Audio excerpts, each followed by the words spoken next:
Nakakaasar, no? Would you believe may naloloko pa rin ito? Minsan ang teknolohiya, hindi puro happy at lucky lang. Pag nakompromiso ang iyong personal information at privacy, maaari itong makasama sa ating finances, ekonomiya, social life, love life at iba pa. Halimbawa, pagbukas mo ng email mo, daming messages na nag-o-offer. Di mo naman knows. Daming stalker Ganito kasi yan, bes. Nag-post ka sa social media. Nag-register ka sa isang event. Hiningi nila yung personal information mo. Dahil excited ka at libre, binigay mo naman.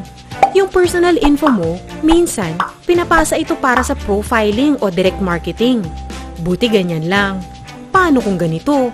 Shocking, no? Pero don't stress yourself dahil meron na tayong batas dyan.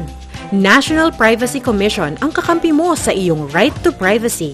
Life goal natin, ang maayos at secure na processing ng personal information mo.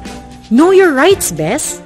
You have the right to be informed, right to object, right to access, right to rectification, right to erasure or blocking, right to damages, right to data portability, at right to file a complaint. Maaari mo itong ipadala sa complaints@privacy.gov.ph. Kung may iba ka pang katanungan, ipadala sa info@privacy.gov.ph. Galing, di ba? At kung may magkakasala, National Privacy Commission din ang kakampi mo. At may kaparusahan sa paglabag ng right to privacy mo.